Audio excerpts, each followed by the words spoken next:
Hey everyone, welcome back to the channel. Today we're diving into the wonders of Brussels, Belgium. This city is a whirlwind of history, art, waffles, did I mention waffles? And some seriously cool vibes. If you're planning a trip to Europe, Brussels needs to be on your list. And this itinerary, this is your guide to making it epic. Buckle up, let's go. Alright, first stop, you gotta hit the Grand Place. This is like the Times Square of Brussels, but instead of flashing billboards, you've got these insanely ornate, centuries-old guild halls surrounding the square. It's crazy. Look up, look around, take it all in. Imagine the merchants, the markets, the history that went down right here. Seriously, close your eyes for a second and just listen to the sounds of the city. It's like stepping back in time, but with better coffee and, less plague. Don't just stand there though. Wander around, get lost in the side streets, grab a waffle. You knew I had to mention those again, and soak it all in. The energy here is contagious. You'll be buzzing the rest of the day. Trust me, you'll be taking photos at the Grand Place like it's your job. And hey, maybe it is, for the gram. Next up, we're going full-on sci-fi because, why not? We're headed to the Atomium. This thing looks like a giant atom model from a 1950s science textbook, but way cooler. Seriously, picture this. 9 massive interconnected spheres, each one a different exhibit space, all connected by escalators and offering these insane panoramic views of the city. You can see everything from up there, and trust me, the view is worth the hype. It's like seeing Brussels laid out like a map.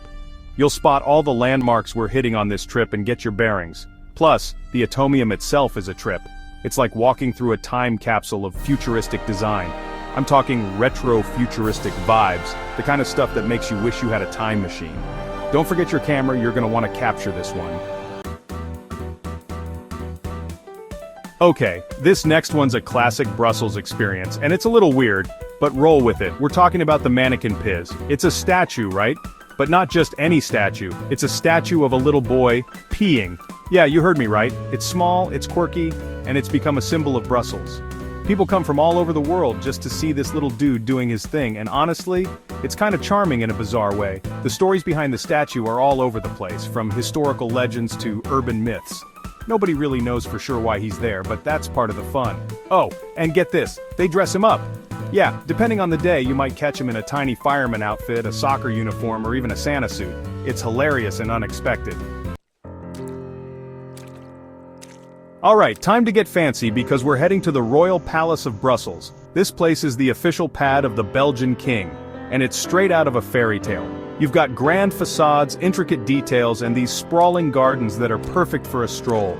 Even if you're not a history buff, you can't help but be impressed by the sheer scale and grandeur of this place. Take a walk through the state rooms. Imagine the balls and banquets that have gone down here. It's like stepping into a history book. And the gardens? Man, the gardens are the perfect place to just chill out, soak up some sun, and escape the city buzz for a bit.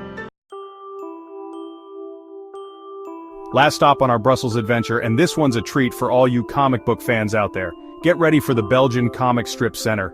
This place is a celebration of Belgian comics, and let me tell you, these guys know how to comic. We're talking original artwork from Tintin, the Smurfs, Asterix, and Obelix, all the classics. It's like walking through the pages of your favorite childhood comics. You can spend hours here just getting lost in the art, the stories, and the sheer creativity on display. They've got exhibits on the history of comics, the different styles, the techniques. It's a crash course in all things comics. And hey, even if you're not a die-hard comic book fan, this place is still worth a visit. It's a fun, quirky, and totally unique experience that you won't find anywhere else.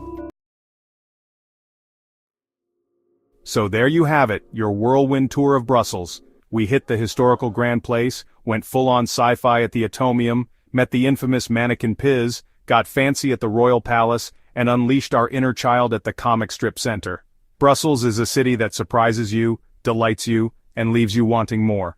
It's a mix of old and new, grand and quirky, all wrapped up in a waffle-scented bow. If you're planning a trip to Europe, put Brussels on your list. Trust me, you won't regret it. Thanks for watching. If you enjoyed this itinerary, don't forget to like, comment, and share. And if you haven't already, hit that subscribe button for more travel tips and adventures. See you next time.